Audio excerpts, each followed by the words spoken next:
Қайырлы күн. Эфирде Еңбек Ньюс. Студияда мен Нұролбек Жұмаш және менің әріптесім Айгерім Құсайын. Здравствуйте.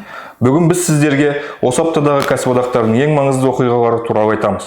Осы аптада Алматыда халықаралық еңбек ұйымының сарапшылары мен Қазақстан кәсіподақтарының өкілдері халықаралық стандарттарды ратификациялау мен қолдануды алға бастыруда кәсіподақтардың әлеуметтік диалогы рөлін талқылады. Қазақстан Республикасы Кәсіподақтар Федерациясының төрағасы Сатыбалды Дәулеталин әлеуметтік әділеттілік қағидаттарын ілгерілетуде кәсіподақтардың маңызды рөліне тоқталды. Кәсіподақтар Федерациясының төрағасы атап өткендей, жаңа әділетті Қазақстанда әділетті экономика қажет. Бұл ретте халықаралық сарапшылар Қазақстан кәсіподақтарының жұмысында оң өзгерістерді атап өтті. Сондай-ақ Орталық Азия аймағындағы диалогты нығайту қажеттігін жеткізді. В рамках семинара МОД участники работали в группах и выработали свое видение по продвижению имплементации решений Комитета по применению норм, а также предложения по содействию ратификации новых конвенций Международной организации труда.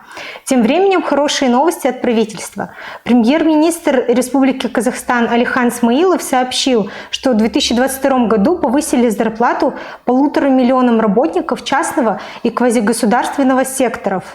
По его словам, повышение уровня минимальной заработной платы до 60 тысяч тенге положительно отразилось на доходах 1 миллиона 700 наемных работников.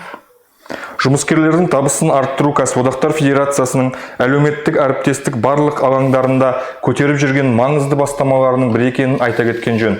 Әлеуметтік жауапкершілік туралы айтсақ, осы аптада Қазақстан Республикасы Кәсіподақтар Федерациясы төрағасының бірінші орынбасары Мұхтар Тінекеев агрофирма Поиск жеке шаруашылық серіктестігінің бастауыш ұйымының мүшелерімен кездесуде әлеуметтік әріптестіктердің жақсы үйлестірілген жұмысын атап өтті. Жеке шаруашылық серіктестігінде 185 адам жұмыс істейді, олардың 90% кәсіподақ мүшелері. Мұхтар Тінекеев жұмыс берушінің әлеуметтік жауапкершілігінің жоғары деңгейін және еңбеккерлердің әлеуметтік әл-ауқатының кепілі болып табылатын сындарлы әлеуметтік диалогты атап өтті. Отрадно, что на предприятии особое внимание уделяется интересам сотрудников, а примирительный центр Павлодара продолжает встречаться с населением. На этот раз прием граждан провел депутат областного маслихата Илья Тереченко. На приеме рассмотрены проблемы многодетной матери в получении жилья, вопросы садоводов по слабой подаче воды и другие граждане. Обратившиеся заявители получили необходимые правовые консультации и рекомендации. Барлық өтініштер Павлодар облысы кәсіподақтарының татуласу орталығының бақылауына алынды. Кәсіподақтар ешқашан азаматтардың мәселесінен шет қалған емес. Сондай-ақ, Құрбан айт мерекесі күні Екібастұз ГРЭС-1 қызметкерлері көмекке мұқтаж отбасыларға көмек көрсетті. Барлығы 105 азық-түлік пакеті жалпы білім беретін мектеп оқушыларының ата-аналарына, көп балалы жұмыскерлер мен кәсіпорынның әлеуметтік қорғалмаған қызметкерлеріне табыс етілді. Станцияның кәсіподақ ұйымының төрайымы Чигвинцева осындай маңызды мерекеде ГРЭС-1-де көмек көрсету бұрыннан дәстүрге айналғанын атап өтті. Станция жұмыскерлері біреудің мұң-мұқтажына бейтарап қарай алмайды, жан-жақты көмек көрсетуге әрқайшан дайын деді ол. Подобные акции милосердия проходили и в других региональных профцентрах Федерации. И в завершении поздравим победителей. Локальный профсоюз работников предприятий жизнеобеспечения Костанайской области провел ежегодную отраслевую спартакиаду на базе отдыха «Золотая рыбка».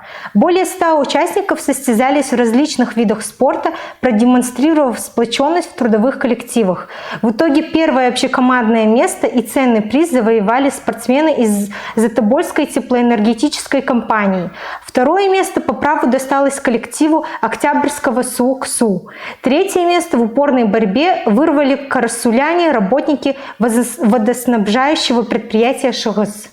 Құттықтаймыз. Барлық жеңімпаздар мен белсенді қатысушылар бағалы сыйлықтармен және сертификаттармен марапатталды. Бұл осы аптаның барлық жаңалықтары. Бізбен бірге болғандарыңызға рахмет. Келесі кездескенше. До свидания.